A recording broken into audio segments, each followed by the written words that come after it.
السلام عليكم ورحمة الله.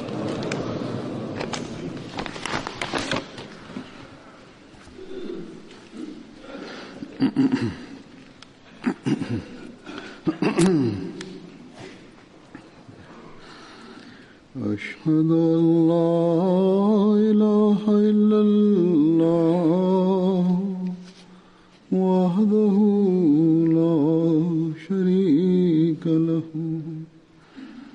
وأشهد أن محمدا عبده ورسوله أما بعد فأعوذ بالله من الشيطان الرجيم بسم الله الرحمن الرحيم الحمد لله رب العالمين الرحمن الرحيم مالك يوم الدين إياك نعبد وإياك نستعين اهدنا الصراط المستقيم صراط الذين أنعمت عليهم غير المغضوب عليهم ولا الضالين.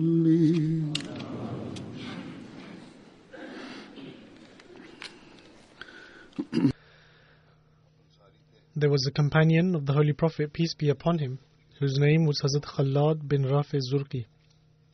He was from amongst the Ansar, i.e. the inhabitants of Medina, and those fortunate people who participated in the battles of Uhud and Badr. He was also blessed by God Almighty with many children.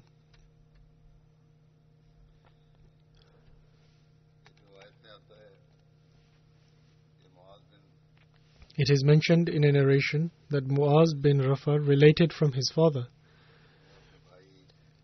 He states, I accompanied the Holy Prophet, peace be upon him, whilst riding on a very frail and weak camel, along with my brother, as we headed towards Badr.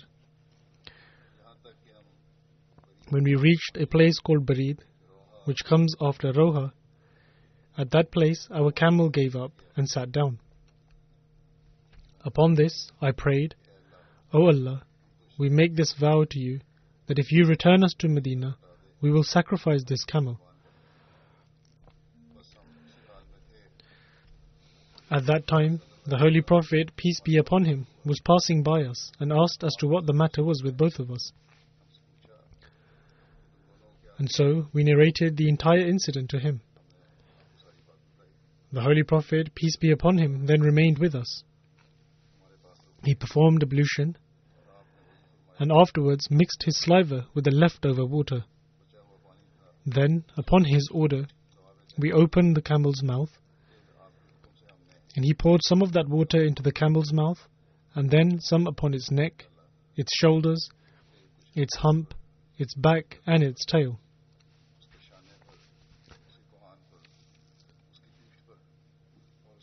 Then the Holy Prophet, peace be upon him, supplicated and said, O Allah, make it possible for Rafi and Khalad to ride on it and to reach their destination.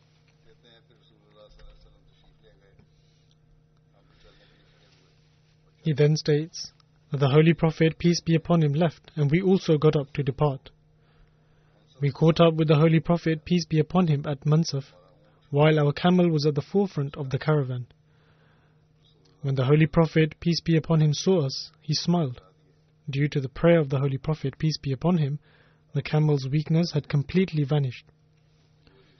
He further narrates that we continued travelling until we reached Badr. While returning from Badr, when we reached Musalla, the camel sat down again, upon which my brother slaughtered it and distributed its meat, which we gave out as sadaqah, i.e. charity.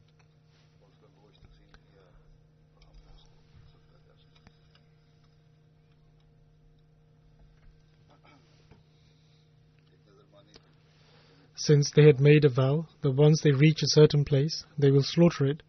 Thus they acted accordingly.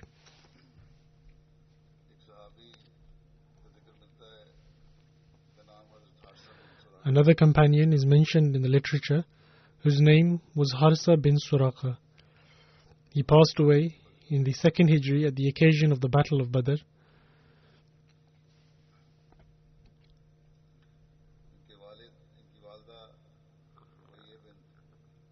His mother, Rubayya bint Nazar, was the paternal aunt of Hazrat Anas bin Malik. He accepted Islam before the migration along with his mother, while his father had already passed away. The Holy Prophet, peace be upon him, formed a pact of brotherhood, i.e. muwakhat, between him and Hazrat Saab bin Usman bin Mazun. It was a pact, a covenant between the true brothers which he made.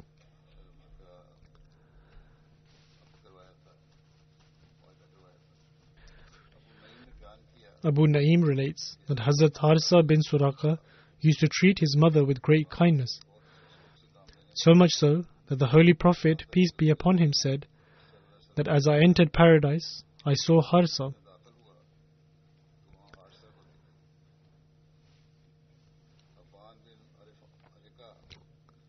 Habban bin Ariqa martyred him on the day of the Battle of Badr. He shot an arrow at him while he was drinking water from a pond. The arrow hit his neck, due to which he was martyred.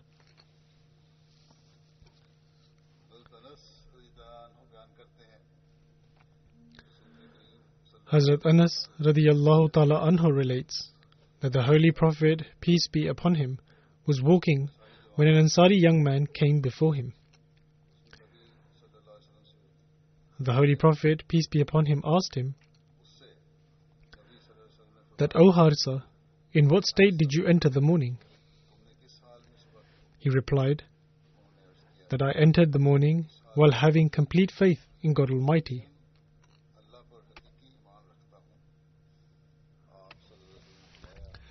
The Holy Prophet, peace be upon him, said that ponder carefully over what you say, as there is a reality to every word that is uttered. The young man replied, O Prophet of Allah, peace be upon him, my heart has become averse from the world. I stay up the entire night and stay thirsty throughout the day. In other words, I worship and observe the fast. And it seems as if I can observe the throne of my glorious and majestic Lord with my physical eyes. And I can see the inhabitants of paradise meeting one another, and I can see the inmates of hell causing havoc therein. The Holy Prophet, peace be upon him, replied, you should remain steadfast upon this belief. You are a person whose heart Allah the Almighty has enlightened with faith. Upon this he said, O Prophet of God, peace be upon him, pray for me to embrace martyrdom. Hence, the Holy Prophet, peace be upon him, prayed for him, and on the day of the Battle of Badr, when the horsemen were called, he, i.e. Harsa radiyallahu ta'ala anhu, may Allah be pleased with him, was the first to emerge, and he was also the first to be martyred. It is narrated that he was the first Ansari, i.e. the inhabitants of Medina, to be martyred in the Battle of Badr. When Hazrat Harisa's mother, Hazrat Rubayya, received the news of his martyrdom, she went to the Holy Prophet, peace be upon him, and said, you are aware of how much I loved Harisa. He used to serve me greatly. Therefore, if he is amongst the inhabitants of paradise, then I will bear this with patience.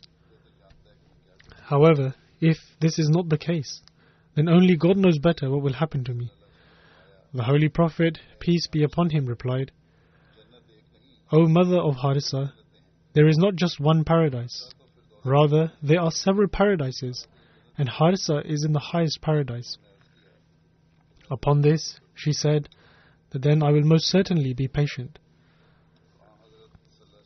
According to another narration, when the Holy Prophet, peace be upon him, said that Harisa is in the highest paradise, his mother returned smiling and uttering the words that, O Harisa, what a great and wonderful achievement.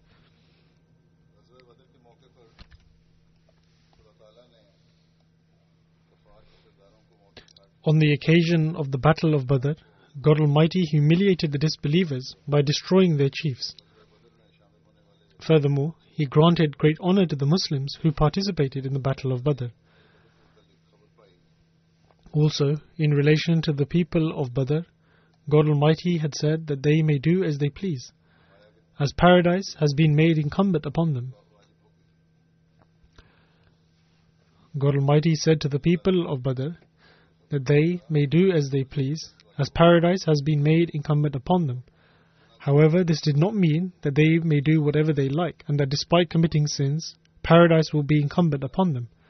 Rather, it signified that they would no longer be able to act in a manner which was contrary to the teachings of God Almighty, and that God Almighty would Himself guide them. With regards to Hazrat Harisa bin Suraka, may Allah be pleased with him, who was martyred on the day of the Battle of Badr, the Holy Prophet, peace be upon him, said that he is in the highest paradise. Then there is a companion by the name of Hazrat Abbad bin Bishr, who passed away during the Battle of Yamama in the 11th year after Hijrah, i.e. migration to Medina. Hazrat Abbad bin Bishr's title was Abu Bishr and Abu Rabi. He belonged to the tribe of Banu Abdul Ashal. He had only one daughter who also passed away. In Medina, he accepted Islam at the hands of Hazrat Musa bin Umair, prior to Hazrat Sa'd bin Muaz and Hazrat Usaid bin Uzair. And at the time of forming bonds of brotherhood in Medina, i.e. Muwakhat, the Holy Prophet, peace be upon him, formed a bond of brotherhood, i.e. Muwakhat, between him and Hazrat Abu Hudhaifa bin Uqba. Hazrat Abbad bin Bishr participated in the battles of Badr, Uhud, Khandaq, and all other battles alongside the Holy Prophet, peace be upon him. He was among those companions who were sent by the Holy Prophet, peace be upon him, in order to execute Ka'b bin Ashraf. The incident of the execution of Ka'b bin Ashraf has been written by Hazrat Mirza Bashir Ahmad Sahib in the book The Life and Character of the Seal of Prophets, having taken it from various historical sources. The incident is as follows: that the Battle of Badr had manifested the heartfelt enmity of the Jews of Medina, and it is unfortunate that the Jews of Medina believed that the disbelievers would destroy the Muslims during the Battle of Badr. However, the battle went in the way of the Muslims, and ultimately it was they who became victorious. And so, due to this, the heartfelt enmity of the Jews also became evident. Hazrat Mirza Bashir Ahmad Sahib writes that it is unfortunate that even the exile of the Banu Qainqa was unable to sway the other Jews towards reconciliation, and they continued to grow in their mischief and disturbances. As such, the incident of the execution of Ka'b bin Ashraf is also a link in this very chain. Although Ka'b was a Jew by religion, he was not actually Jewish by descent, rather he was an Arab. His father Ashraf was a very clever and cunning man of the Banu Niban tribe, who came to Medina and developed relations with the Banu Nadir and became their confederate. Ultimately, he managed to gain such power and influence that Abu Rafi bin Abu Haqiq, head chief of the Banu Nazir, gave him his daughter in marriage. It was this very daughter who gave birth to Ka'b, who grew to attain an even greater status than that of his father. This was to such an extent that ultimately he took on such a capacity that all the Jews of Arabia began to accept him as their chief. In addition to being a well-built and attractive man, Ka'b was also an eloquent poet and a very wealthy man. And through generous spending, he would always keep the scholars and other influential personalities of his nation under his own control. However, from a moral perspective, he was a man of extremely ill morals and was a master in the art of secret schemes and conspiracies.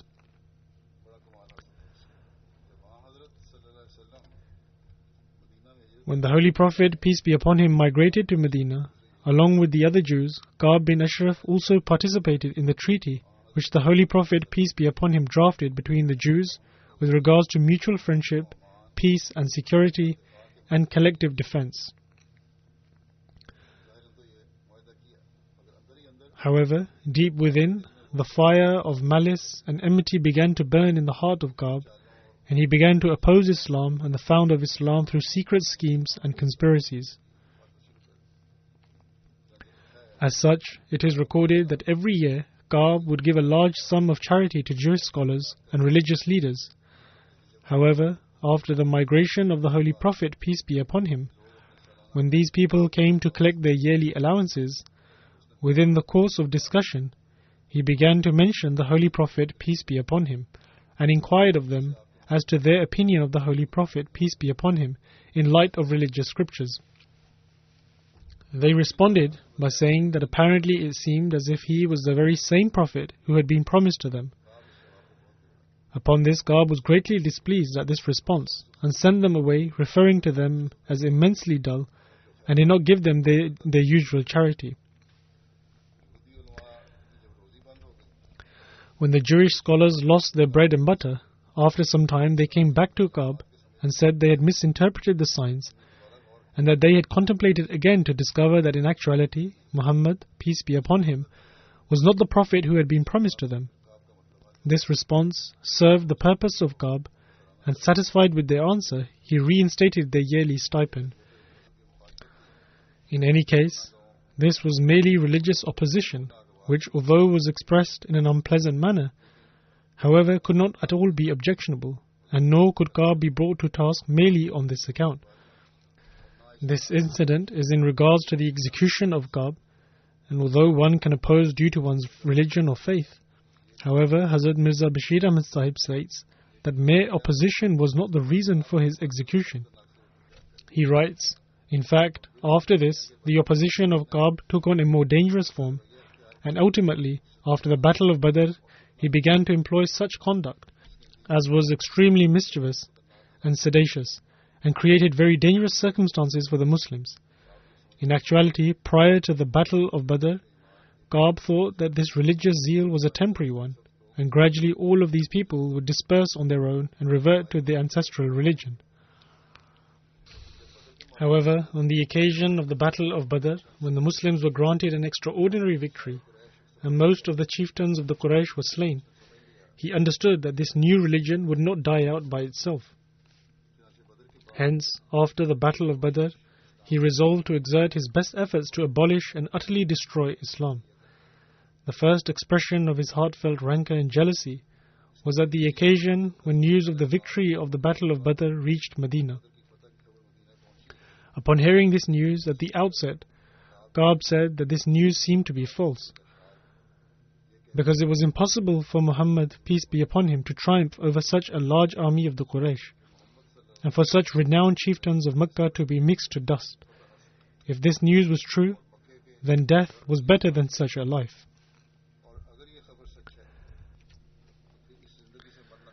When this news had been confirmed, and Ka'b was assured that the victory at the Battle of Badr had granted Islam such strength as was beyond his wildest dreams, he was overcome with great anger and rage.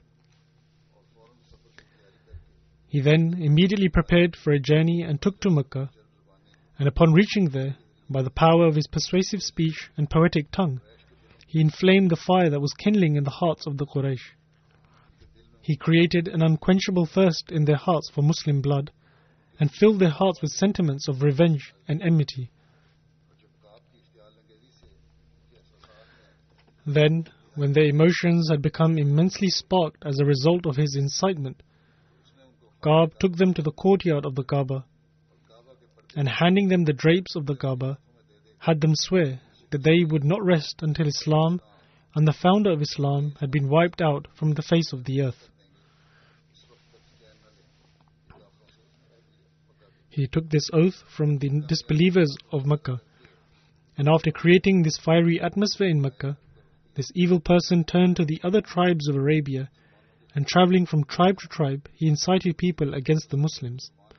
Then he returned to Medina, and whilst composing tashbib, an evocative form of poetry, he alluded to the Muslim women in a very filthy and obscene manner in his provocative couplets. In doing so, he did not even spare the women from the household of the Holy Prophet, peace be upon him, in his amorous couplets, and had these couplets widely publicized throughout the country. Finally, he hatched a conspiracy to assassinate the Holy Prophet, peace be upon him. And under the ploy of a feast, he invited the Holy Prophet, peace be upon him, to his residence, and with a few Jewish young men, he schemed to have the Holy Prophet, peace be upon him, assassinated. However, by the grace of God, information was received in advance, and this plan of his was unsuccessful. In light of the treaty which had been settled between the inhabitants of Medina upon his arrival, the Holy Prophet, peace be upon him, was the chief executive and commander-in-chief of the democratic state of Medina. And thus, when the state of affairs escalated to such an extent, and charges of infraction of treaty, rebellion, inciting war, sedition, use of foul language, and conspiracy to assassinate the Holy Prophet, peace be upon him, had been established, the Holy Prophet, peace be upon him, then issued the verdict that Ka'b bin Ashraf was liable to be put to death due to his actions. The Holy Prophet, peace be upon him, therefore instructed some of his companions to execute him. However, due to the sedition of Ka'b, since the atmosphere of Medina at the time was such that if a formal announcement had been made before his execution, there was a possibility that civil war may have erupted in Medina, and there was no telling of how much massacre and carnage would have ensued as a result.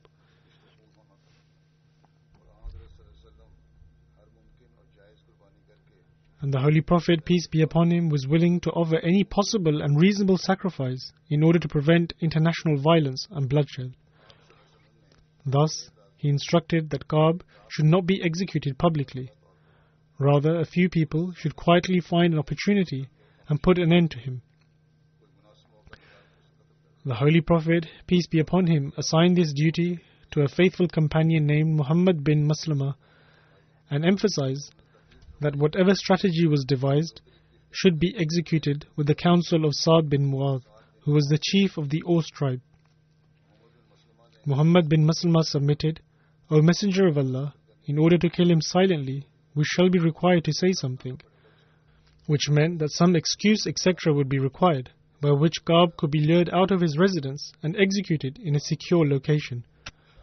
And so, taking into account the grave consequences which could have arisen if a covert operation had been ruled out, the Holy Prophet, peace be upon him, thus allowed for this. As such, with the counsel of Sa'd bin Mu'adh, Muhammad bin Maslama took Abu Naila and 2 or 3 other companions along with him and reached the residence of Ka'b. They called Ka'b out from his living quarters and said, Our chief, i.e. the Holy Prophet Muhammad, peace be upon him, demands charity of us, while we are of straitened circumstances. Would you be so kind as to give us a loan? Upon hearing this, Ka'b jumped with joy and said, By God, this is nothing. The day is not far when you shall become averse to him and abandon him. Hearing this, Muhammad bin Maslama responded, In any case, we have already accepted Muhammad, peace be upon him, and are now waiting to see the final outcome of this dispensation. But you tell us whether or not you will be able to give us a loan.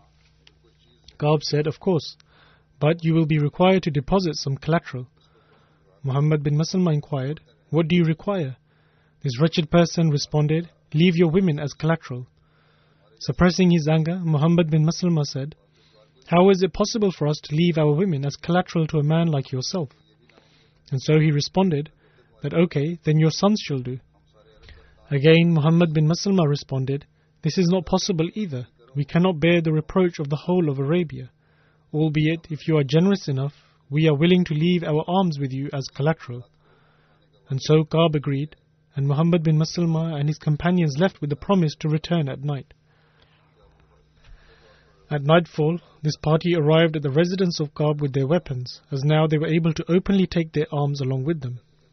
When they had led Ka'b out of his home, they brought him to one side during the course of discussions, and after some time, while walking along some distance, these companions grabbed hold of him, and who were already prepared and armed, wielded their swords at once and killed Ka'b.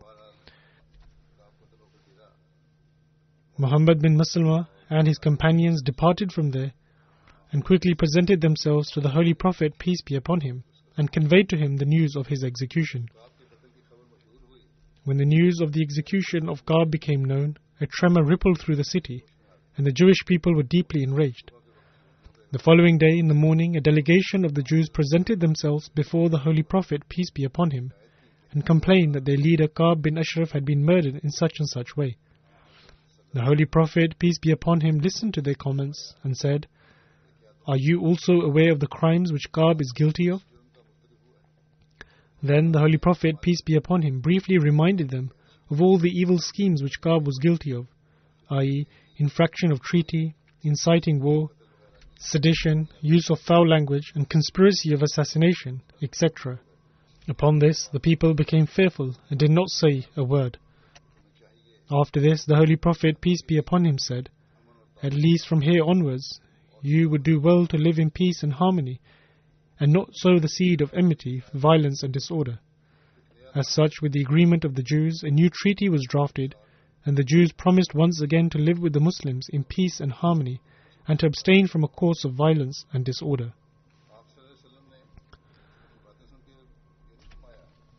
Having listened to them, the Holy Prophet, peace be upon him, did not say that the Muslims did not execute him. Rather, he started to count his crimes, and he mentioned the imminent outcome of those crimes. That is, that he should be executed due to those crimes.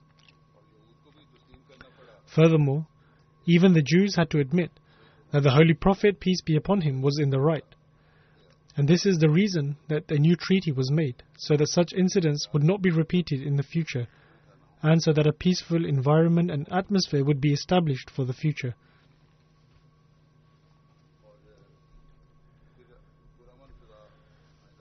And it should not be the case that the Jews start taking revenge and the Muslims start punishing them. If the Jews considered his execution to be wrong, and that he should not have been executed in this manner, then they would not have remained silent. Rather, they would have demanded the blood money. However, they did not make such demands, but remained silent.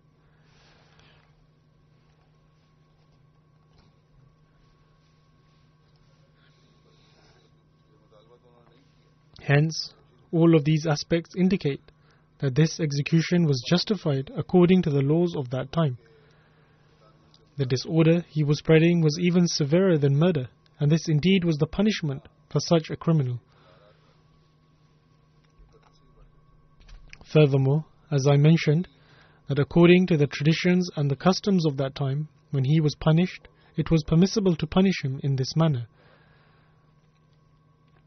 As we can observe, if it was permissible to punish him according to the customs of that time, to which even the conduct of the Jews testifies, then there is no room for any criticism. And if this was not permissible, then the Jews would most certainly have questioned this, as to why a case was not filed against him, and why he was not punished publicly.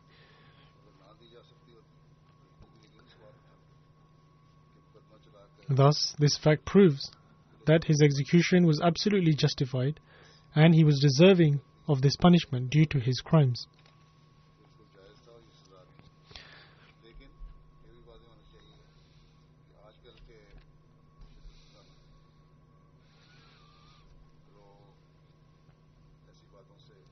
However, it should also be made clear that nowadays, extremists and also governments misinterpret such incidents and believe that it is justified to execute people in this manner. First of all, the disorder is not being spread in the manner it was being done then, and those people who are executed are not among those who spread disorder. Secondly, on that occasion, it was only the criminal who was being punished, not his family or anyone else. However, when these people execute others, they kill innocent people, women and children, and are leaving many others handicapped and disabled. In any case, according to the rules and the laws of today, this is not permissible. However, this form of punishment was applicable and compulsory at the time, and it was prescribed by the government of the time. The Holy Prophet, peace be upon him, sent Hazrat Abbad bin Bishr to Banu Sulaym and Muzayna in order to collect charity. Hazrat Abbad bin Bishr stayed there with them for 10 days. And on the way back, he went to Banu Mustalik in order to collect charity from them also. And there he also stayed for 10 days. Following this, he returned to Medina. Similarly, it is also found in the narrations that the Holy Prophet, peace be upon him, appointed Hazrat Abbad bin Bishr as the collector of the spoils of the battle of Hunain. And the Holy Prophet, peace be upon him, appointed him as the supervisor of security around the Holy Prophet, peace be upon him, during the battle of Tabuk. He was counted amongst the outstanding companions, and Hazrat Aisha radiyallahu ta'ala anha has narrated that there were 3 individuals from among the Ansar, i.e. the inhabitants of Medina, above whom no other Ansari companion could be given precedence.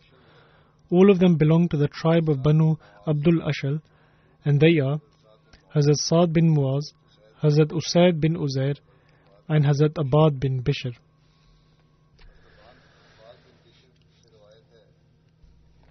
Hazrat Abbad bin Bishr narrates that the Holy Prophet, peace be upon him, addressing the Ansar, i.e. the inhabitants of Medina, stated, O Ansar, you are my shi'ar, i.e. the inner garment that is in contact with the body, whilst the other people are disar, i.e. the garment that is draped around the outer part.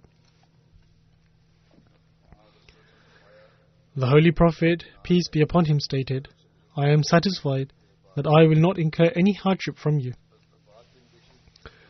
Hazrat Abbad bin Bishr was martyred during the battle of Yamama at the age of 45. Hazrat Aisha radiyallahu ta'ala anha narrates that the Holy Prophet, peace be upon him, performed the tahajjud prayer in my house. And then he heard the voice of Abbad who was praying in the mosque. The Holy Prophet, peace be upon him, asked, O Aisha, is this the voice of Abbad? I replied, yes. The Holy Prophet, peace be upon him, said, O Allah, show mercy to Abbad. Similarly, Hazrat Anas narrates that 2 companions of the Holy Prophet, peace be upon him, left the house of the Holy Prophet, peace be upon him, in the extreme darkness of the night. One of them was Hazrat Abbad bin Bishr, whilst I believe that the other companion was Usaid bin Uzair. They had something in front of them, the like of a lantern, that illuminated the path before them. When they separated, each of them had one lantern with them that was illuminating their vision in the darkness. At last they arrived to their families in their homes.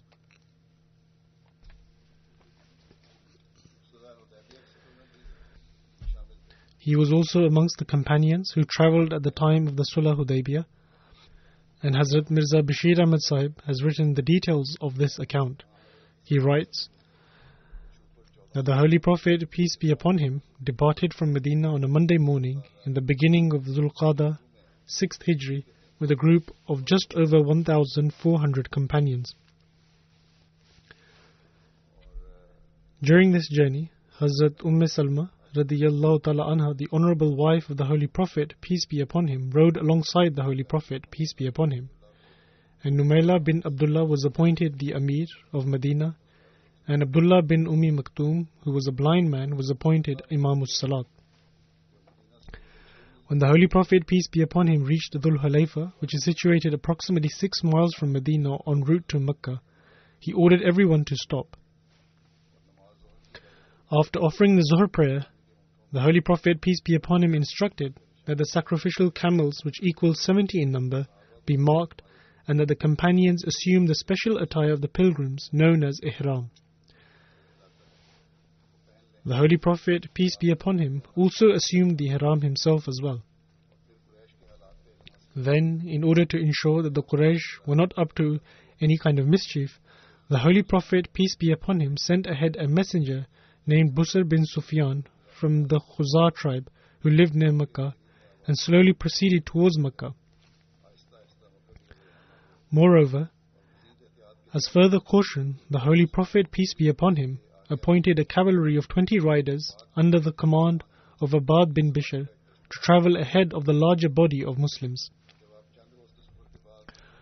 After a journey of a few days, when the Holy Prophet, peace be upon him, neared a place called Usfan, which is situated at approximately 2 days' journey on the road to Mecca, the messenger of the Holy Prophet ﷺ informed him that the Quraysh were furious and firmly determined to stop him, to the extent that in expression of their rage and barbarity, they had put on cheetah skins and were fully bent on war, in order to stop the Muslims in all instances.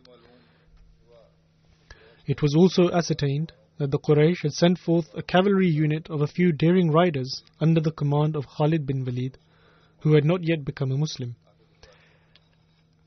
And also that this cavalry had reached near the Muslims, and that Ikrimah bin Abi Jahl was also a part of it. When the Holy Prophet, peace be upon him, heard this news, he instructed the companions to divert from the known route to Mecca and proceed from the right in order to prevent conflict. And so the Muslims began to move forward from a very difficult and burdensome route near the coast. And so they gradually began to move forward, and it was here where the incident of the Treaty of Hudaybiyah took place. Hazrat Abbad bin Bishr was amongst the cavalry which was sent to gather information. He was a very trustworthy and reliable companion. The Holy Prophet, peace be upon him, trusted him a lot. He was also amongst the companions who took part in the oath of allegiance taken at Hudaybiyah, which is known as Bayt-e-Rizwan. There is another incident from the Battle of Zatul Riqa, that the Holy Prophet, peace be upon him, had decided to reside at a location for the night. The Holy Prophet, peace be upon him, was staying at a narrow valley where the winds were extremely strong. The Holy Prophet, peace be upon him, asked the companions, "Who will stand guard for us tonight?" Upon hearing this, Hazrat Abbad bin Bishr and Hazrat Ammar bin Yasir stood up and stated, "We shall stand in guard for you tonight." Then both of them sat at the topmost part of the narrow valley, and Hazrat Abbad bin Bishr said to Hazrat Ammar bin Yasir that I can stand at guard for the first half of the night, so you can get some rest and sleep, and come back for the second half of the night, and I will then go to sleep. Therefore Hazrat Ammar bin Yasir went to sleep, and Hazrat Abbad bin Bishr got up and began to pray. The Holy Prophet, peace be upon him, had captured some women from the town called Najd because of their cruelties and injustices. And one of the women's husband was not present at the time when they were taken. Had he been present there, she would have been with him. However, when he returned to Najd and found out that his wife had been taken as a prisoner by the Muslims, he took an oath to not rest until he harms the Holy Prophet, peace be upon him, in any way possible, or until he spills the blood of his companions. And so, he followed the Muslims and arrived at a location near the same valley where the Holy Prophet, peace be upon him, was staying. When he saw the shadow of Hazrat Abbad bin Bishr, he stated, "This man is the enemy's god." He then placed an arrow in his bow and fired it, which pierced into the body of Hazrat Abbad bin Bishr. Hazrat Abbad bin Bishr was engaged in prayers at the time. He took out the arrow and threw it away and continued praying. He then struck Hazrat Abbad with another arrow, but again he took it out and continued to pray. However, when he struck Hazrat Abbad with an arrow for the third time, he lost a lot of blood. Hazrat Abbad completed his prayers and woke up Hazrat Ammar bin Yasir.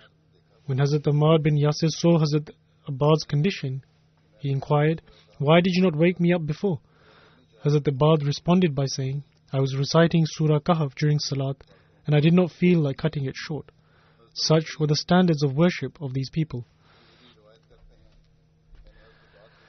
Hazrat Abu Sa'id Khudri narrates, "I heard Hazrat Abbad bin Bishr stating, 'O Abu Sa'id, I saw in a dream last night that the heavens were open for me and were then closed shut. And so, God willing, I will achieve martyrdom.' I said, 'By God, you have witnessed something really positive and good.'"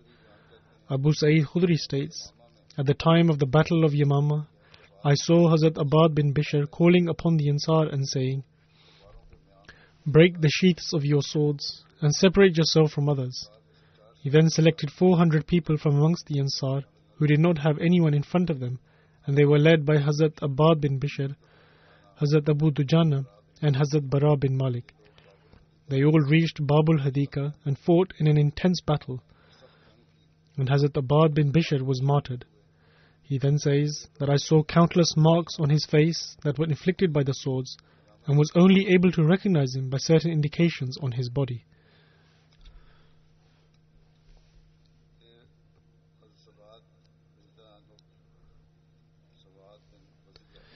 Then there is a companion whose name was Hazrat Suad bin Ghazayya radiyallahu ta'ala anhu, who was an Ansari and was from among the Banu Adi bin Najjar tribe. He took part in the battle of Badr, Uhud, Khandaq and the battles that took place afterwards as well. He imprisoned Khalid bin Hisham Makhzumi in the battle of Badr. It is narrated that the Holy Prophet, peace be upon him, sent him as the collector of revenue in Khaybar.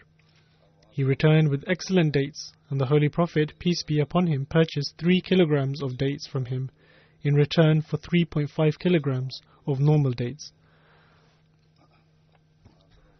The Holy Prophet, peace be upon him, liked the dates, and so he purchased them for its actual price by exchanging dates in return.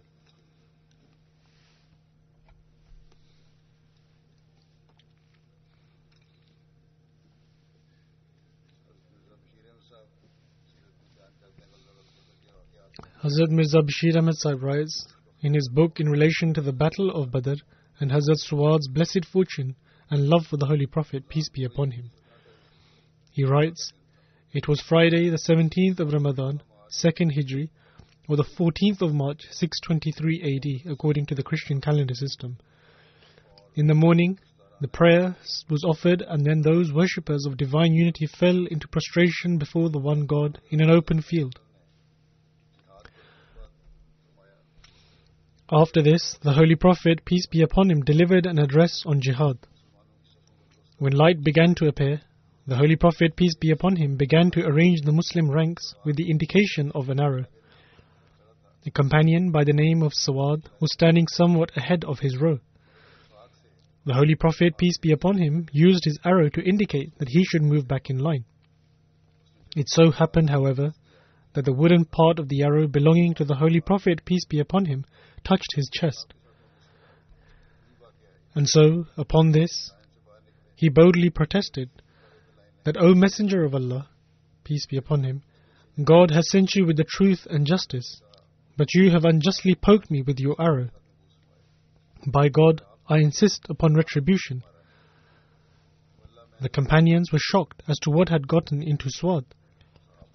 However, the Holy Prophet, peace be upon him, stated with extreme affection, "All right, Suad, you may poke me with an arrow as well." And the Holy Prophet, peace be upon him, lifted the cloth upon his chest. In his immense love, Suad stepped forward and kissed the chest of the Holy Prophet, peace be upon him.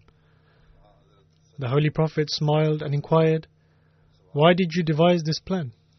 He responded with a trembling voice, "O Messenger of Allah, the enemy is before us, and there is no telling whether I shall live to return or not. It was my desire, therefore, to touch your blessed body before my martyrdom." The Holy Prophet, peace be upon him, then prayed for his welfare.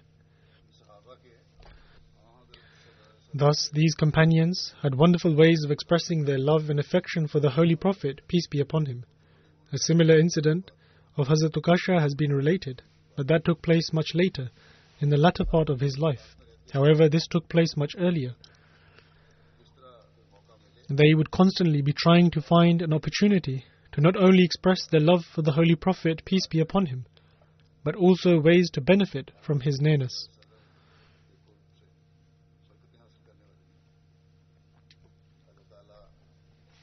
May God Almighty continue to elevate the station of these shining stars, and also enable us to understand the true love for the Holy Prophet, peace be upon him.